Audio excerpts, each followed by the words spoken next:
Oke, selamat malam para Sukor Cuan Troopers. Apa kabar semuanya? Mudah-mudahan teman-teman luar biasa ya pada malam hari ini. Tentunya hari ini baik teman-teman Cuan Troopers yang sangat berbahagia karena hari ini kita telah mendapatkan banyak profit di tradingan hari ini. Kita telah mendapatkan profit dari saham Adro, PTBA, Antam dan juga Rals yang tiba-tiba mencuat di hari ini. Dan tentunya saya juga percaya teman-teman juga banyak mendapatkan profit waktu melakukan scalper di beberapa saham mulai dari KLBF, KF, INAF, saham-saham yang kaitannya dengan farmasi, dan tentunya ada juga saham-saham retail seperti LPPF juga yang lumayan mencuat di malam hari ini atau di perdagangan pada hari tadi. Dan pada malam hari ini tentunya kita akan kedatangan bintang tamu yang luar biasa di acara C-Talks. Jadi hari ini merupakan acara C-Talks yang akan ada di Sukor Sekuritas setiap hari Selasa jam 7 malam, di mana kita akan mengundang para CEO dari emiten perusahaan TBK untuk berdiskusi mengenai prospek bisnis dari emiten tersebut di kala era new normal saat ini. Dan tentunya emiten yang akan dihasilkan atau yang akan ditayangkan akan berbagai macam, dan tentunya akan menambah knowledge kita sebagai seorang investor saham. Saya harapkan teman-teman stay tune sampai akhir karena acara ini tidak ada di sekuritas manapun dan hanya available di Sukor Sekuritas. Sebelumnya saya akan update market terlebih dahulu berkaitan tentang kondisi hari ini. Nah, hari ini IHSG telah menguji resistennya di angka 5.100 dan hari ini tembus 5.100 di angka 5.115, dan tentunya besok akan menjadi penentuan apakah angka 5.100 ini akan tetap bertahan atau tidak di esok hari. Dan jika tertahan di 5.100, kemungkinan besar IHSG akan melanjutkan trennya, di mana resisten selanjutnya ada di angka 5.300. Sehingga tentu ini menarik banget buat teman-teman pelaku pasar modal, baik investor maupun trader, sehingga tentunya ini peluang yang sangat menarik buat kita untuk terus melanjutkan tren kedepannya. Dan tentunya berbagai kabar gembira telah hadir di hari ini, mulai dari stimulus yang dikeluarkan oleh Uni Eropa dan juga menghijaunya bursa Eropa yang dibuka pada hari ini. Tentunya ini akan membawa dampak positif buat pasar esok hari. Dan tentunya tetap stay tune di Sukor Sekuritas karena kita memiliki trading channel dan trading club, di mana di situ kita akan berbagi mengenai stock idea dan juga berdiskusi mengenai kondisi market esok harinya. Dan buat teman-teman yang belum buka rekening Sukor, bisa buka di eform.sukorsekuritas.com yang message-nya akan saya pin saat ini juga. Nah, sekarang saya tidak akan berlama-lama, saya akan perkenalkan bintang tamu pada acara CEO Talks atau C-Talks pertama Sukor Sekuritas, di mana tema hari ini adalah menguap potensi saham Metro Data Electronics atau MTDL di era new normal, di mana pembicara pada malam hari ini adalah CEO langsung dari Metro Data Electronics, yaitu Bapak Susanto Jaja. Saya akan bacakan profil berkaitan tentang MTDL terlebih dahulu. Bagi Susanto Jaja, menjadi CEO di sebuah perusahaan teknologi informasi dan komunikasi tentu menjadi sebuah tantangan yang sangat besar. Meski bergelar sarjana ekonomi, beliau tetap percaya diri saat ditunjuk sebagai CEO pada tahun 2010. Beliau bergabung di Metrodata sebagai Treasury Manager pada tahun 1997. Dan pria yang berhobi main golf ini meniti karirnya bersama perusahaan dari menempati Finance Division Manager pada tahun 2003. Hingga kemudian Bapak Susanto Jaja ini diangkat menjadi Direktur Keuangan Perseroan pada tahun 2007 dan ditunjuk sebagai CEO pada 26 Mei 2010. Di bawah kepemimpinan Bapak Susanto Jaja, Bapak Susanto mampu mengubah Metodata menjadi perusahaan IT terbesar di Indonesia dengan revenue 15 triliun di tahun 2019 atau setara dengan 1 billion USD atau rekor tertinggi sepanjang sejarah perusahaan Metodata Electronics ini. Beliau dipercaya menjadi distribusi hardware dan software dari lebih 100 brand IT ternama di dunia. Dan kini Metrodata Electronics telah memiliki jaringan distribusi lebih dari 150 kota di Indonesia dan memiliki channel partner lebih dari 4.000 dan memiliki lebih dari 100 brand produk dan jasa teknologi informasi kelas dunia. Metodata juga mengembangkan bisnis solusi dan konsultasi yang menyediakan solusi lengkap untuk TIK mulai dari perancangan, implementasi, IT Managed Service, konsultasi dan pelatihan, dan juga dukungan untuk transformasi bisnis. Dan yang paling mengembirakan lagi, pada siang tadi, Metodata baru saja memenangkan Investor Awards sebagai Best Listed Company untuk sektor elektronik. Dan beliau atau MTDL menjadi salah satu dari 19 pemenang yang diseleksi dari 660 emiten oleh para juri independen. Oleh karena itu tidak berlama-lama lagi kita akan sambut Bapak Susanto Djaja. Saya akan cek beliau sudah join. Pak Susanto Djaja.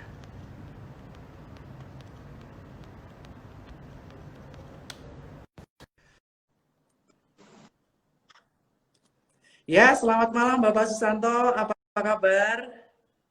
Selamat malam, rekan Bernard sama rekan-rekan penggemar Sukor Sekuritas dan seluruh penggemar Metrodata. Yes, luar biasa Pak kabarnya hari ini.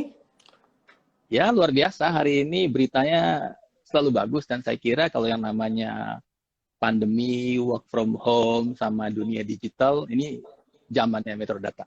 Yes, betul banget Pak. Dan kami juga mengucapkan selamat Pak kepada Metodata Electronics yang telah memenangkan penghargaan Investor Award sebagai Best Listed Company untuk sektor elektronik. Sekali lagi selamat kepada Pak Susanto.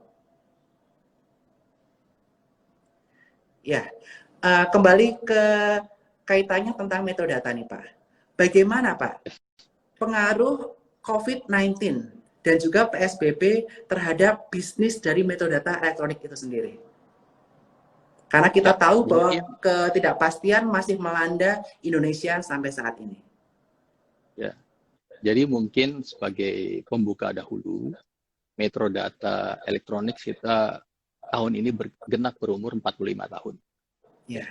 Kemudian Metrodata dalam panjang sejarahnya ditutup tahun 2019 ya.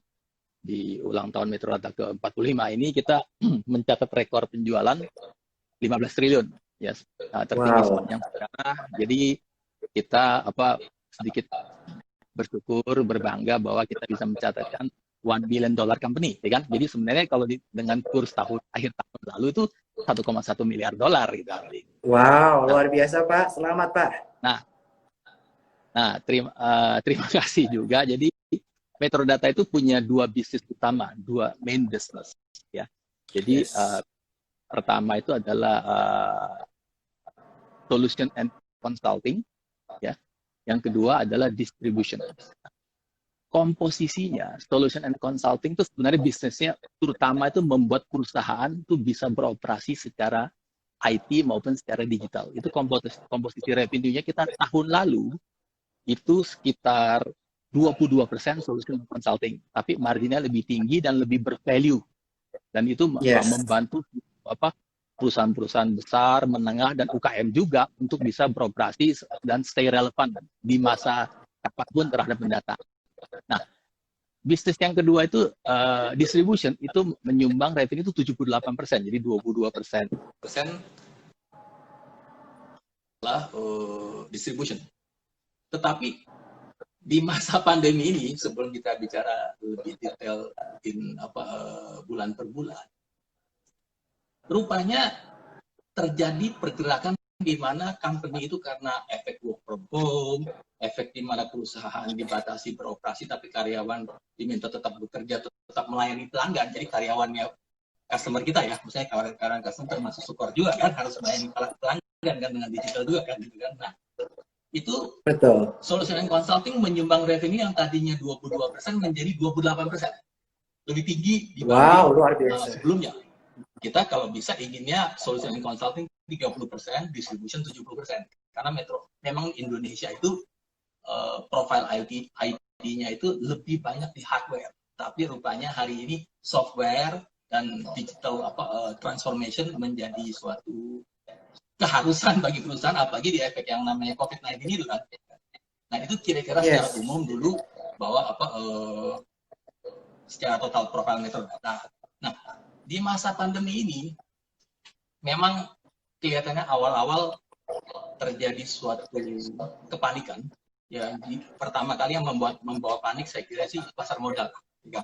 Di mana kamu lihat di sekitar akhir bulan Maret, indeks harga saham gabungan itu turun level terendah itu di bawah 4.000, kalau nggak salah 3.900 ya rekan-rekan. Betul. Nah, saya melihat sih kelihatannya that's the lowest point. Ya, kalau tidak ada di dunia yang secara saya melihat tanda-tandanya itu akan lebih membawa ke arah yang baik, tapi tentu perlu waktu yang mungkin menengah panjang. Mungkin kita we are talking playing this kita ini harus survive di masa pandemi sampai ini kita bicara sampai akhir tahun 2021 sebenarnya kalau saya melihat. Nah di Metrodata kita kuartal 1 tapi pada saat mendengar itu waktu begitu bilang banyak cerita tentang work from home, karyawan harus bekerja di rumah, terjadi kita adanya karyawan secara bergantian harus bisa masuk, social distancing dan macam-macam. Saya melihat ada suatu tanda di mana yang namanya itu karyawan from home itu ada dua hal setidaknya yang baik buat Metrodata. Jadi dalam setiap situasi ini ada baiknya buat Metrodata. Yang baik yang pertama, karyawan-karyawan yang dahulu yang tidak punya notebook, tidak punya laptop, mau nggak mau either dibeliin kantor atau beli sendiri kan. Atau dalam program kantor tuh ada subsidi gitu kan. Sehingga notebook tuh pasti akan menjadi sangat relevan, dan saya kira pada saat bulan akhir Maret sampai Juni itu kan terjadi di mana laptop itu digunakan oleh orang tuanya di rumah dan digunakan oleh anaknya untuk sekolah. Ya kan? Itu saling berganti. Tapi saya kira bulan Juli ke atas sudah nggak bisa tuh. Mau nggak mau anaknya mesti beli. Jadi teorinya satu rumah anak harus punya satu laptop, orang tua anak yang masing-masing bekerja harus punya satu laptop. Itu secara yang paling sederhana. Yang kedua, laptop itu tidak sedemikian simple seolah-olah Anda punya laptop, that's it, selesai solusinya. Anda kan harus mengakses aplikasi di kantor seolah-olah Anda berada di kantor. Nah, bisnis proses, karyawan, approval, dan multi-devices. Multi-platform, multi-devices, di mana kita harus bisa berespon, beraction, sama seperti Anda di kantor. Hanya fungsi minimal saja yang seperti kayak logistik, mau nggak mau kan itu harus ada kehadiran fisik. Sama yang mungkin di Indonesia yang paling terkenal itu adalah pajak. Itu yang biasanya perusahaan masih butuh aslinya baru mau membayar. Nah, fungsi-fungsi demikian, dan satu lagi fungsi tender, di mana kalau perusahaan-perusahaan yang besar, BUMN maupun kontraktor oil and gas itu masih butuh yang sebagian besar fisik. Tapi terjadi tren itu berubah. Mau nggak mau kapasitas itu mereka harus menambah kapasitas, mereplace software, menambah suatu jaringan, networking, kemampuan karyawan untuk bisa beroperasi dimanapun, ya di rumah maupun di kantor, dan juga perlu security juga kan. Nah, jadi sebenarnya kalau di kuartal 1 Metrodata kita bersyukur bisa membukukan revenue masih bertumbuh 5%. Dibanding tahun lalu kuartal 1. Tetapi kan banyak juga investor mengatakan, Pak itu kan kuartal 1. Kuartal 1 itu kan sebenarnya efek yang namanya COVID itu bagi Indonesia baru tidak ada 1 bulan. Ya kan? Kalau tidak ada 1 bulan, istilahnya belum aci dah sebenarnya kalau lihat rekan Benhart itu ya. Nah, di bulan April revenue kami turun 2,5%. Jadi terjadi penurunan tanda-tanda di mana PSBB ini sudah membuat ada dampak kepada metode kita. Di bulan Mei yang paling berat terjadi penurunan revenue 28%. Karena efek lebaran dan efek PSBB yang paling ketat. Tetapi bulan Juni terhadap Juni, we are talking year on year ya, Juni terhadap Juni tahun lalu, PSBB mulai dilonggarkan, kemudian perusahaan juga merasa survival saya harus beroperasi kan, supaya itu perusahaan tetap berjalan kan. Dan kemudian perusahaan banyak pent up demand ya, beli semua perangkat, terus kemudian instalasi software, dan mulai banyak perusahaan yang tadinya delay project-project IT-nya atau project-project yang digital transformation, ini saatnya mereka harus teruskan kan. Karena apa? Pada saat kapasitas karyawan beroperasi maksimal 50%, this is your time to modernize your system. Karena apa? Kalau nanti lagi penuh, you don't have enough time. Maybe you have money, but you don't have enough resources atau enough untuk make it happen gitu kan. Nah, bulan Juni revenue kami bertumbuh 20%. Jadi kalau secara kuartal 1 bertumbuh 5%, tapi secara full year mungkin kita harus lihat metadata tahun 2019 adalah tahun di mana rekor revenue kami tertinggi. Kami berupaya untuk mempertahankan itu. Jadi kita mempertahankan pre-crisis level. Jadi semester 1 tahun lalu 6,2 triliun kurang, tahun ini 6,2 triliun lebih. Jadi artinya setidaknya stay sedikit bertumbuh lah. Ya, jadi saya nggak tahu bagi rekan Bernhard apakah revenue yang sama seperti pre-crisis level, is it bad or is it good or is it whatever what do you think? Kira-kira itu dulu sebagai gambaran awal. Wah, luar biasa banget ya Pak ya, untuk semester 1 di 2020 itu mencetak penaikan revenue ya Pak ya. Dari tahun lalu kurang lebih 6,2 triliun kurang, sekarang 6,2 triliun lebih. Nah, kalau boleh tahu Pak, komposisi di tahun 2020 ini, percentage revenue dari consultation dibandingkan distribution berapa persen Pak? Dan dibandingkan dengan tahun lalu bagaimana? Karena seperti Bapak paparkan tadi, bahwa untuk revenue dari consultation tentunya memiliki net profit margin yang lebih besar, karena tidak harus membayar cost ke distributor atau sebagaimana lainnya Pak. Mungkin bisa dijelaskan Pak komposisi revenue-nya di semester 1 2020 ini? Oke, tadi saya sedikit terputus delay karena ini saya coba ulangi sedikit simpelnya. Oke, simpelnya di first half 2020 ini komposisi antara distribution dengan consultation berapa persen Pak perbandingannya dibandingkan dengan tahun lalu? Oke, tahun lalu full year dulu biar mudah ya kan. Distribution itu 78%, tapi distribution notabene marginnya lebih rendah. Ya. Yes. Solution and consulting 22%. Yang marginnya lebih tinggi, lebih bervalue dan lebih recurring repetitif bagi, karena kita melayani enterprise sama corporate gitu kan. Jadi 78 dan 22 ya. Semester 1 ini 28%, distribution 72, consulting malah bertumbuh 13% revenue-nya. Jadi solution and consulting bertumbuh 13%. Distribution ada penurunan 3,5%. Kenapa? Karena di periode April dan Mei, distribution itu kan hampir sepertiga channel kami itu beroperasi di shopping mall. Karena jual laptop kan, yang paling sederhana aja itu kan ya. Nah itu mereka 2 bulan sulit beroperasi. Tapi walaupun sulit beroperasi, mereka kan sebagian memindahkan channel penjualan mereka online. Yang sebagian sudah online, yang lama-lama memaksakan banyak orang untuk berjualan online dengan berbagai bentuk yang sudah ada, gitu kan. Nah, pada saat bulan Juni PSBB direlaksasi, mereka ya stoknya mulai kosong, sehingga ada pent-up demand melakukan permintaan. Jadi penjualan bulan Juni kamu khusus secara total bertumbuh 20% gitu kan. Mungkin itu suatu berita tanda yang baik saya kira buat perekonomian Jakarta, Indonesia gitu kan. Yes, setuju banget Pak. Dan tentunya dengan peningkatan revenue dari consultation ini akan berdampak positif tentunya Pak ya terhadap earnings atau net income atau net profit dari perusahaan MTDL itu sendiri Pak. Nah, jadi solution dan consulting lebih tinggi sehingga istilahnya di semester 1 ini semoga semester 2 bisa kita teruskan begini, itu bisa mengurangi kalau ada misalkan terjadi misalnya misalnya cost yang ada delay dan macam-macam, bisa menambung, mempertahankan gitu. Yes. Mudah-mudahan ya Pak ya. Ini Dan hal yang menarik ya saya kira ya. Pertanyaannya kenapa solution dan consulting bisa bertumbuh 13% di semester 1 di saat lagi sulit-sulitnya gitu kan.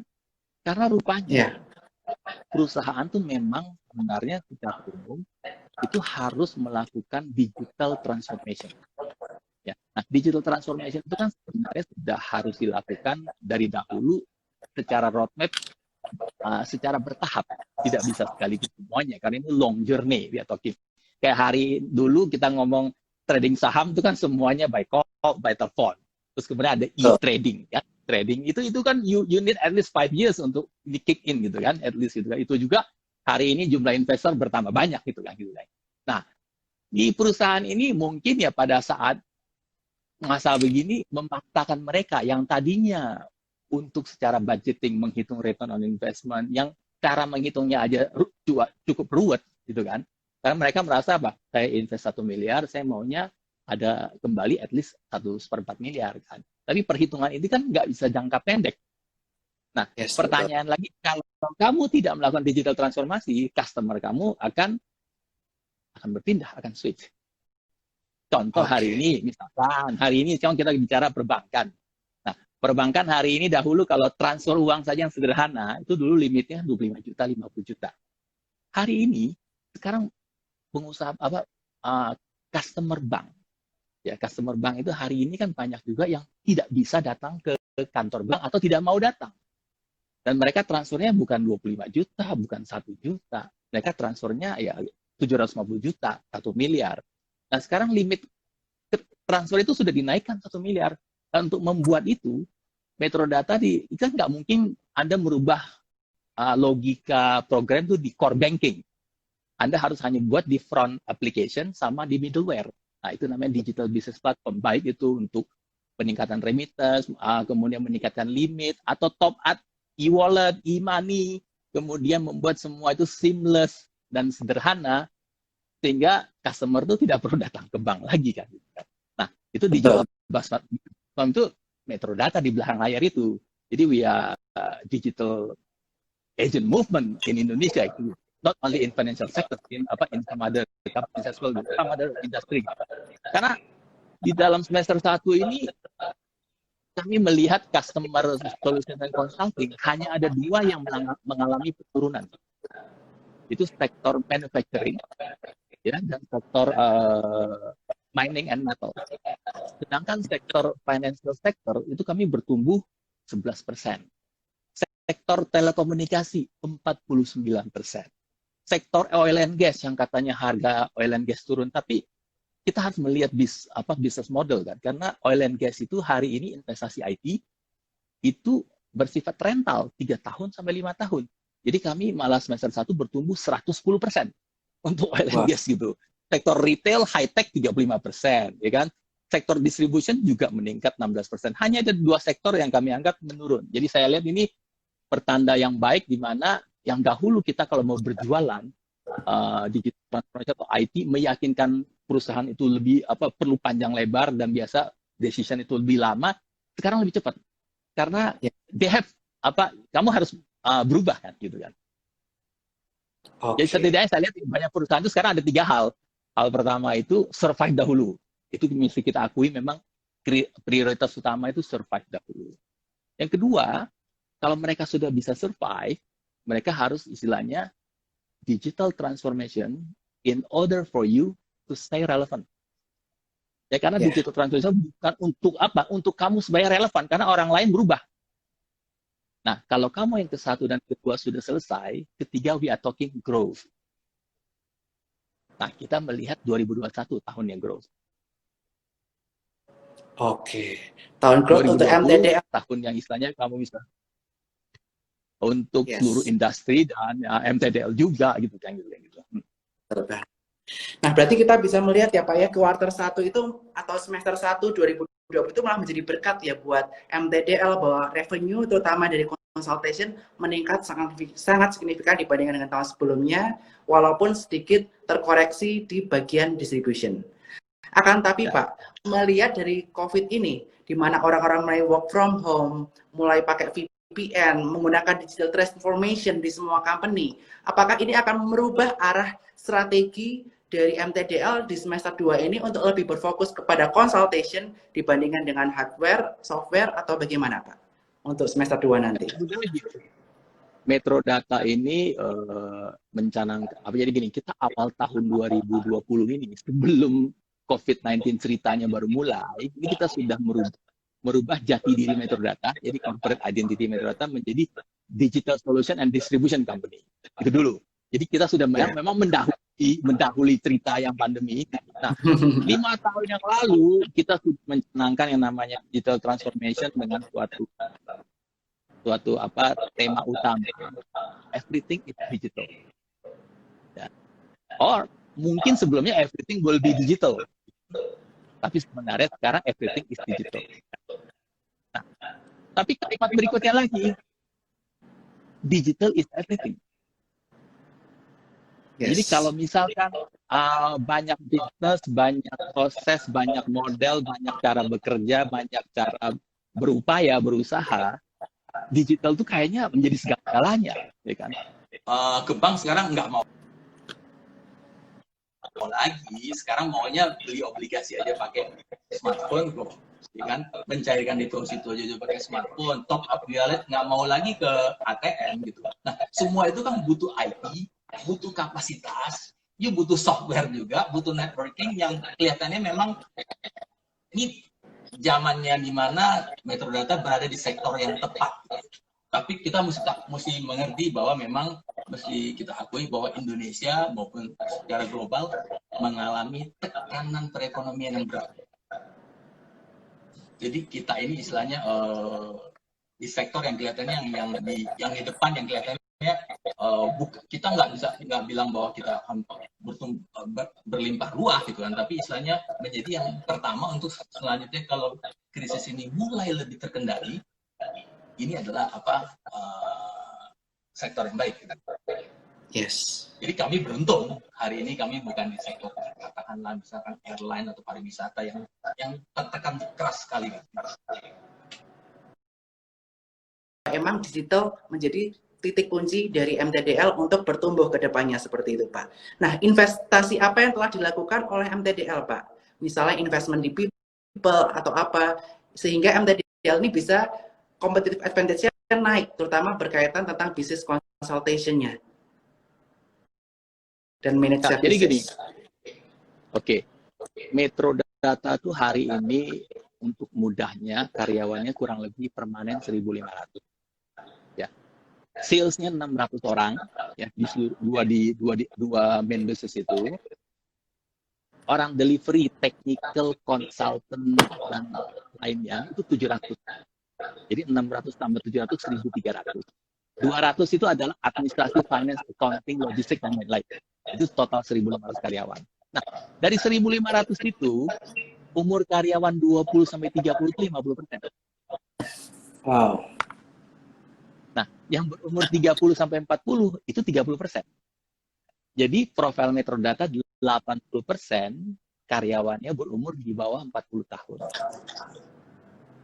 Nah, itu suatu demografi yang harus kita syukuri bahwa itu adalah demografi karyawan yang cepat beradaptasi dan juga cepat berinovasi. Karena kami punya suatu core value inovasi itu apa? Selalu mencari cara yang lebih baik untuk menghadapi tantangan yang baru. Jadi finding better ways to address new challenges. Nah, kita juga investasi di aplikasi human capital, maksudnya human resources punya application, nggak usah disebut brandnya. Dari proses rekrutmen, onboarding, terus menetapkan goals, KPI, performance evaluation, sampai juga termasuk kepada istilahnya untuk bayar claim, bayar expenses, bayar semua itu sudah online. Jadi kalau orang melakukan approval, request, dan prosesnya di mana saja bisa terjadi. Yang bayar juga orang juga internet banking kok boleh banking. Jadi kita istilahnya dalam keadaan ini tidak ada disrupsi, tapi tidak terdisrupt dengan tidak ada kesulitan berat. Karena 99% karyawan kita cepat beradaptasi dan cepat karena karena memang infrastruktur metadata sudah disiapkan, baik dari Yes. core application, human capital application, termasuk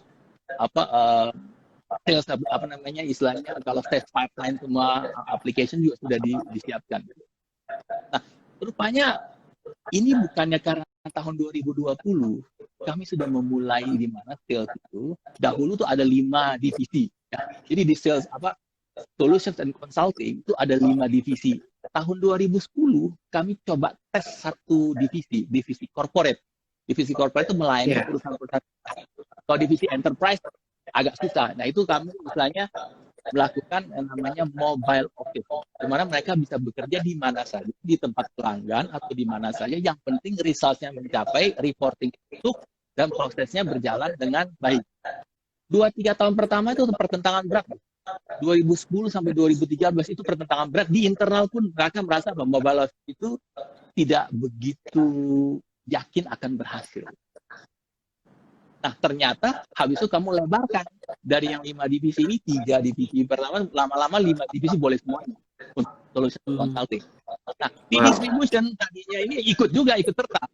Jadi artinya pada saat kita cerita work from home kan sebenarnya kita hari ini tema dahulu namanya mobile office, di mana bisa bekerja di mana saja. Cuma beda di mana saja sekarang hari ini di rumah, ya kan? Oke, nah itu sudah dimulai itu rintis dari tahun 2010 dan itu tidak mudah. Jadi aplikasi-aplikasi dimodernisasi semuanya sehingga menjadi seamless gitu hari ini. Ya, luar biasa banget ya Pak ya.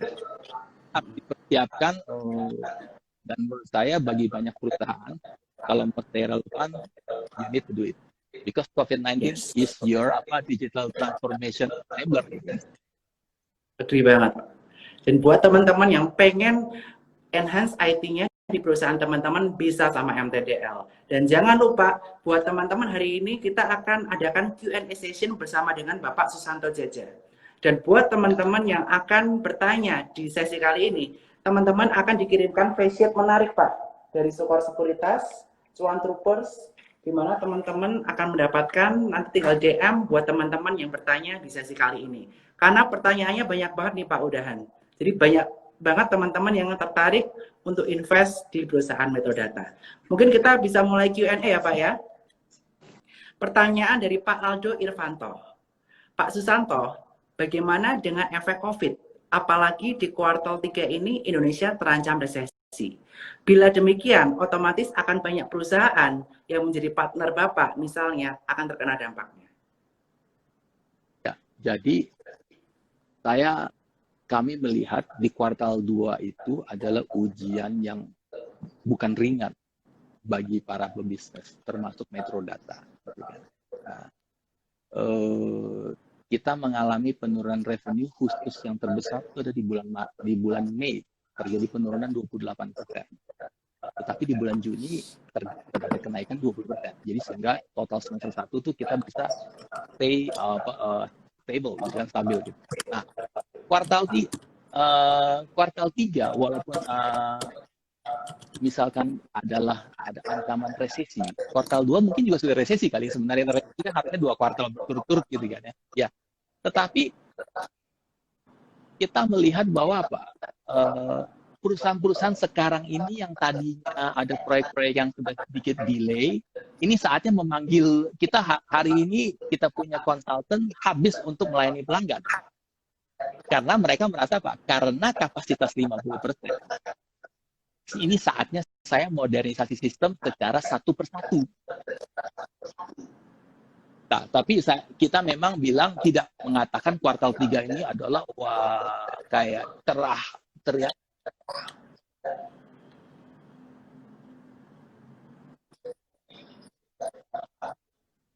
Kita ingin menyambut jam 8 supaya itu di sektor yang memang relevan dibutuhkan, walaupun sebagian customer-nya mengalami tekanan. Nah, sebagai contoh saja, kita dari beberapa sektor industri hanya ada 2 kita yang terjadi penurunan, yaitu manufacturing sama mining and metals. Sedangkan sektor yang lain, terutama hari ini financial sectors, itu investasi IT-nya bertumbuh. Dan itu yang terbesar bagi Metro Data di solution consulting. Kedua, telecommunications. Ketiga, ya yang high-tech company itu, mau e-commerce, mau fintech, mau apa, whatever. Apakah mereka membangun aplikasi atau infrastruktur, ujung-ujungnya kan ada permintaan turunan ke Metro Data. Betul. Hari Setuju ini banget. kita bicara membedah tentang diskusi fundamental Metro Data lah. Nah, Metro Data karyawannya cenderung cepat beradaptasi, seperti saya sebutkan kemukakan profilnya itu. Tentunya itu juga ada tantangan tersendiri. Pada zaman lagi kita ini hit, itu karyawan kita ini seperti kayak Citibank loh. Jadi di hijack oleh kiri kanan, termasuk oleh para vendor kami. Tapi setelah di hijack, vendor-vendor itu kan kenalnya Metro Data. Dan sistem Metro Data mereka sudah senang. Sehingga kembali lagi permintaan demand atau pipeline juga lari ke Metro Data juga gitu. Yes. Kami istilahnya merasa problem itu harus dijadikan tantangan. Jadi ada problem di mana keahlian, kita punya talent juga. Turnover Metro Data dalam keadaan berat tuh, bukan berat, maksudnya dalam keadaan di mana high turnover, itu 20%. Jadi kalau dari 1.500 karyawan kami, itu 300 orang setiap tahun itu resign, pindah ke tempat lain. Nah, itu kan problem. Bagi kami itu suatu tantangan juga. Kami cari cara yang lebih baik. Yes. Dan tentunya di Q3 ini begitu, kan? Oh enggak saat ini Pak, puji Tuhan. Dan tentunya benar banget Pak, saat ini perusahaan support pun kami juga bertransformasi secara digital Pak. Kita menggunakan online trading platform, 75% WFH, kita harus memperkuat sistem VPN kita, server kita, infrastruktur kita. Dan kami percaya Pak ya, banyak perusahaan lain juga yang melakukan hal yang sama. Mereka memperketat pos-pos atau kos-kos tertentu, tapi untuk IT tentunya terus dikembangkan terus-menerus Pak. Karena tentunya tanpa adanya IT yang kompatibel atau yang relevan di bidangnya, tentunya itu akan menghambat bisnis mereka. Dan tentunya MTDL menjadi solusi yang luar biasa ya Pak ya, buat perusahaan-perusahaan besar seperti telekomunikasi, perbankan, di mana semuanya sekarang serba digital, mereka terus meningkatkan kapasitasnya di era seperti ini. Dan itu tentunya menjadi opportunity juga ya Pak ya, untuk MTDL untuk berkembang terus di 2020 ini, bahkan beberapa tahun ke depan. Ya, saya lihat tadi komentar tidak terlalu pertanyaan, jadi ada pertanyaan persisnya, spesifiknya gitu. Nah, tidak ada pertanyaan sih, pernyataan aja. Oke, kita lanjut pertanyaan selanjutnya ya Pak Susanto. Agak delay soalnya Pak, agak delay. Oke, kita lanjut ke pertanyaan selanjutnya Pak. Pertanyaan dari Pak Sony Chris.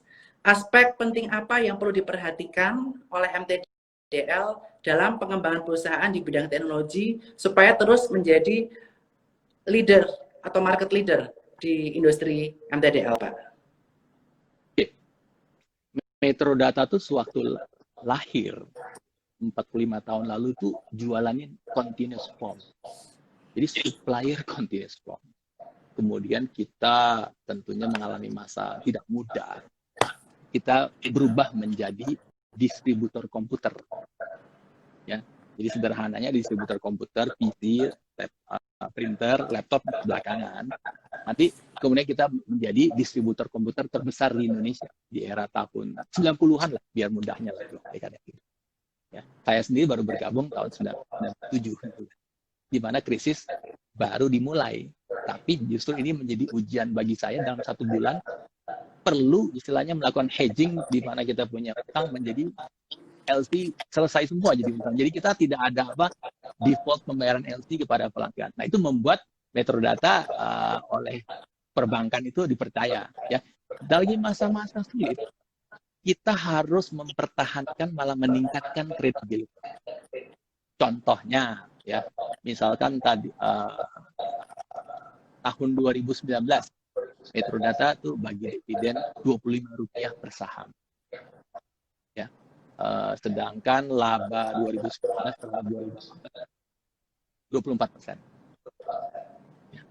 Nah, di tahun 2020 ini barusan RUPS sebentar lagi mungkin akan dibagikan dividennya. Kita tingkatkan dividen menjadi Rp33 per saham.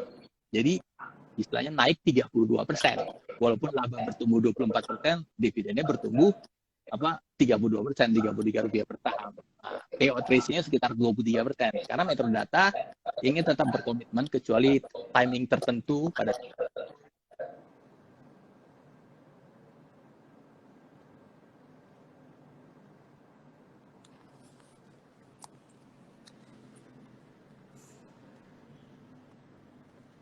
Ya, halo.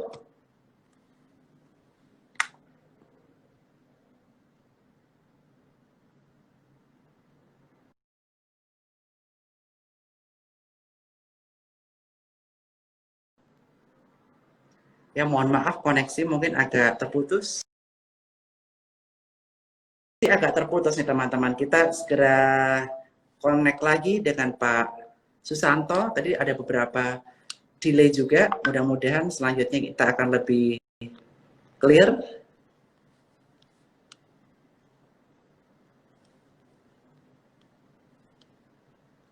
Ya, koneksinya terputus. Kita coba undang lagi Pak Susanto.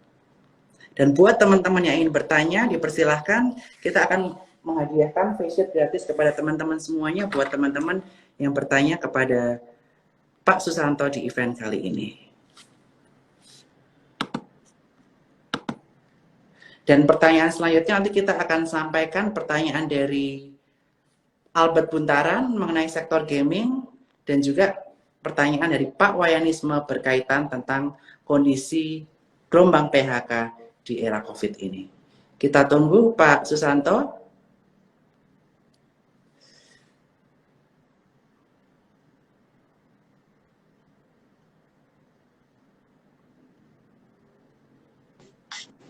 Ya, halo Pak Susanto, mohon maaf terputus tadi. Silakan Pak, melanjutkan Pak. Ya, jadi kalau tadi masih sudah dengar. Sudah Pak. Berkaitan tentang dividen Pak, tadi kita udah sampai dividen nih.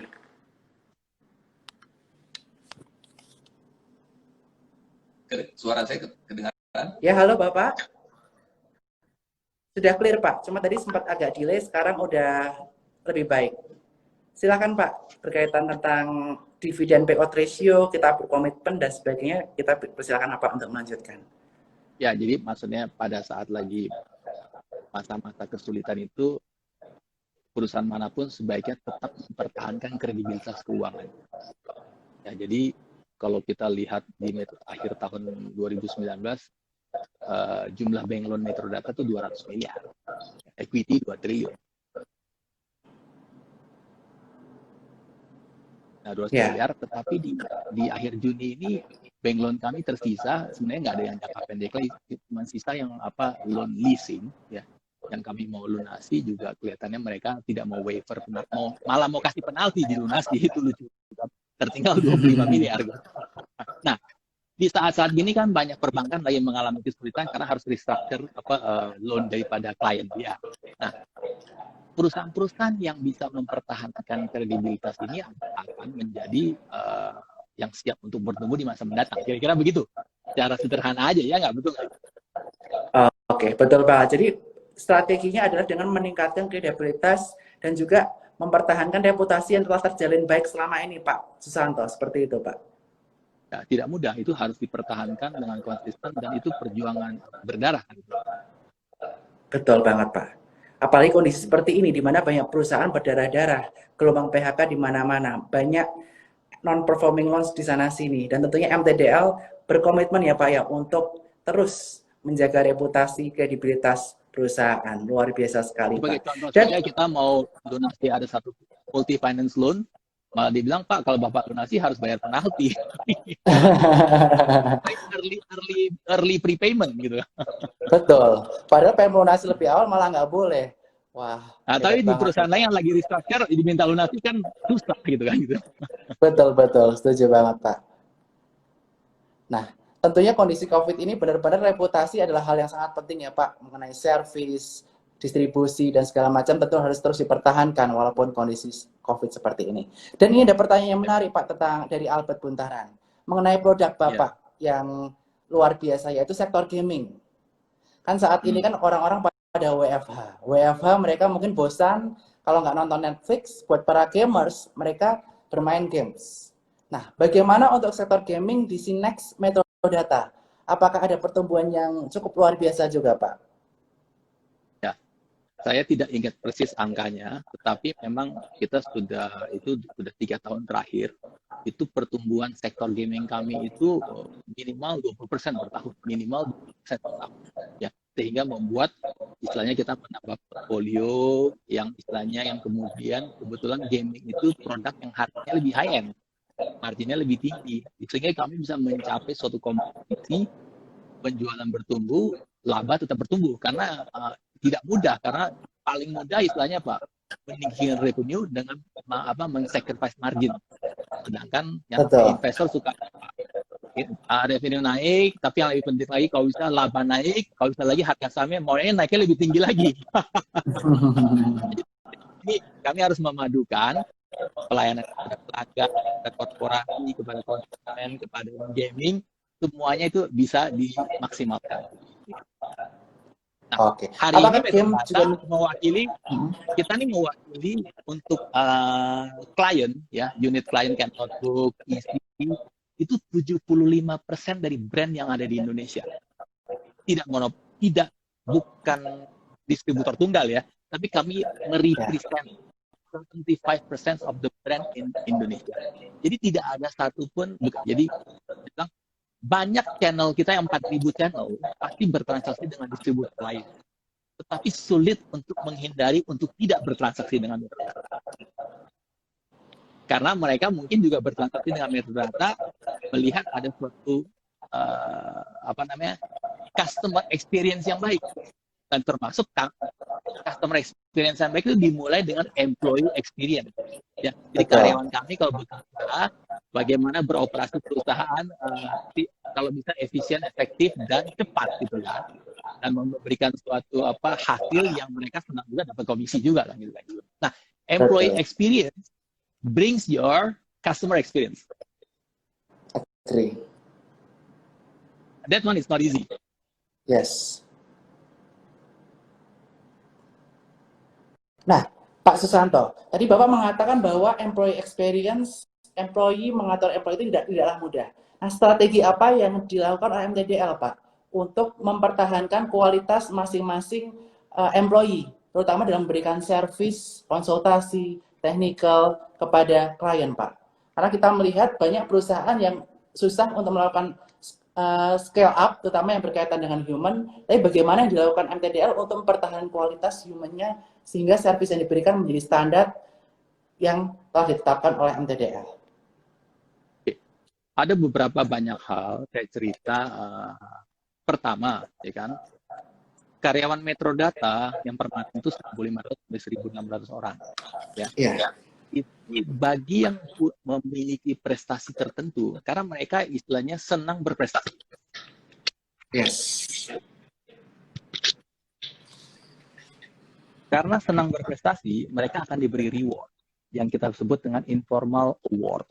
Nah, informal award yang kami berikan kalau dia punya prestasi tertentu, kita kasih emas. Jadi ada karyawan yang kerja dalam 1 bulan tertentu yang bagus, atau yang kerja di mata pelanggan mendapat pujian yang baik, atau punya inovasi layanan yang membuat customer happy, membuat suatu ada transformasi yang berbeda, yang beda sama sebelumnya, kami beri penghargaan informal award. Nah, itu informal award tuh diberi istilahnya emasnya ada 1 gram, ada yang 20 gram, ada yang bisa juga 50 gram kalau mau. Kita ada 4 kategori itu, 4 informal award. Tetapi pertanyaannya, ada juga kita dalam setiap tahun Metrodata ada namanya top achievers meeting. Nah, Metrodata top achievers meeting kurang lebih 60 karyawan atau 400 karyawan lah. Kita bagi itu, kita berangkat top achievers award. Jadi kebetulan yang tahun 2019 kan berangkatnya 2020. Ya. Itu memberangkatkan karyawan plus paus. Kurang lebih ada mungkin hampir mau berangkat, belum jadi berangkat. Sebelumnya sih berangkat terus gara-gara pandemi ini. Jadi yang ada namanya top achievers meeting pergi ke Tokyo, ke Yokohama, ya kan? Yang ada lagi yang kategori lebih tinggi, top TAM Plus namanya, Top Achiever Meeting Plus. Pergi ke itu Austria. Ada satu desa namanya Hallstatt yang menjadi inspirasi bagi Disney bikin film Frozen. Nah, karyawan kami itu kalau mendapatkan award ini berserta pasangan itu berlibur ke sana. Itu saya kira nggak banyak perusahaan yang bisa menghadirkan Top Achievers Meeting bagi karyawan plus house gitu. Wow. Nah, yang ketiga, istilahnya karyawan kami itu istilahnya kalau goal performance evaluation itu dilakukan secara mau face to face bagaimana, tapi itu dimasukkan ke dalam sistem. Jadi nilainya jelas, angkanya, dan dia bisa feedback dan harus di-approve oleh dua atasan. Jadi atasannya sudah menilai. Jadi gini, karyawan melakukan self-assessment dulu lah, kemudian manajernya menilai. Setelah kita lagi kesepakatan atau perubahan, nanti ada yang second levelnya yang meng-approve. Terus sebenarnya komisi, gitu kan, dan kenaikan gaji. Nah itu tentu, dalam itu semua di dalam sistem. Jadi kita tidak ada kertas lagi yang bertebaran gitu. Wow. Nah itu membuat karyawan kita adanya suatu experience yang tidak mudah untuk didapatkan di tempat lain. Mereka yang pernah pindah ke tempat lain, saya lihat semata-mata tujuannya hanya masalah rupiah saja. Bukan karena masalah tidak puas bagaimana. Tentu ada lah dimanapun. Tapi sebagian balik juga karena apa? Karena melihat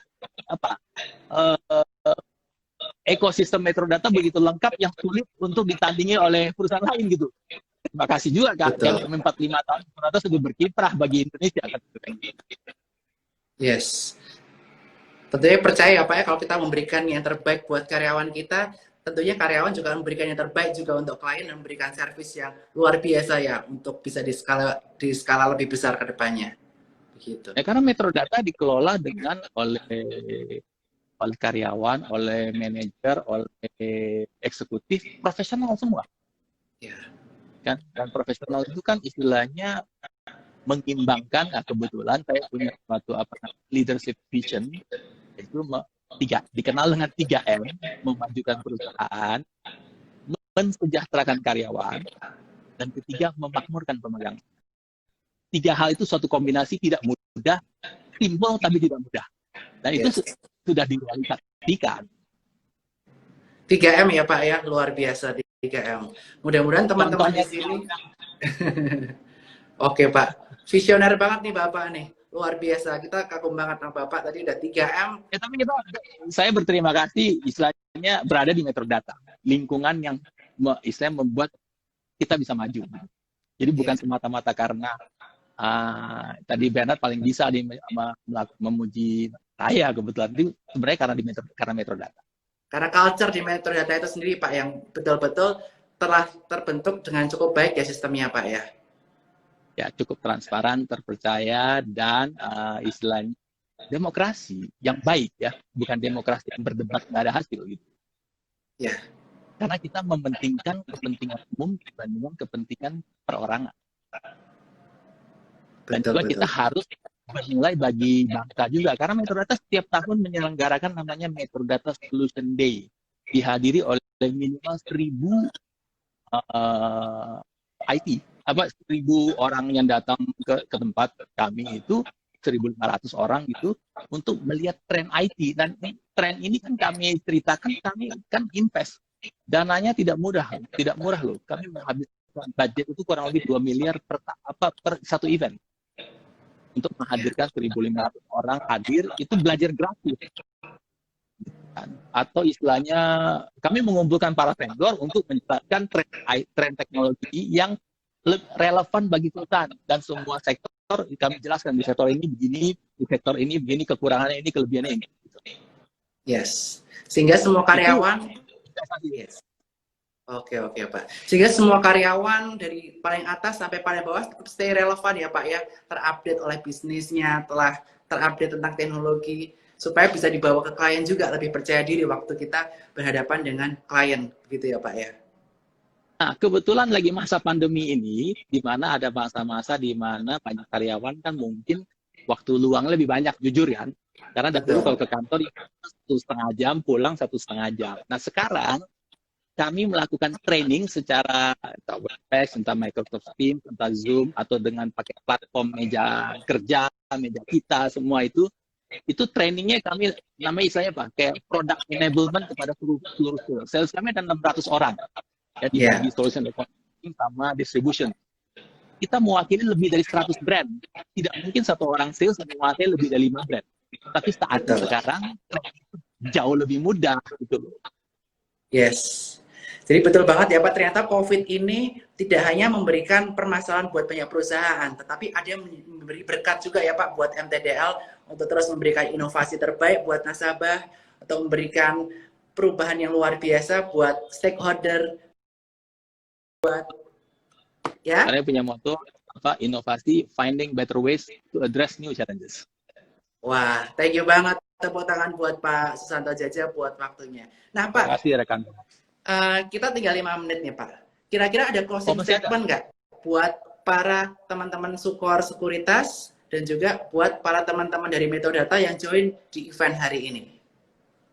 Ya, jadi singkatnya ada 2 hal. Hal pertama, bagi company pelaku usaha di Indonesia ada 3 hal penting.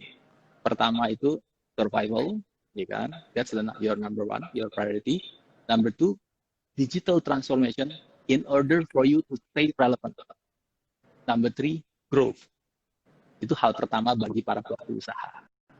Hal yang kedua adalah mungkin suatu motto yang mudah diingat, everything is digital, digital is everything. Dan terakhir yang ketiga, Metodata, your digital solution and distribution company.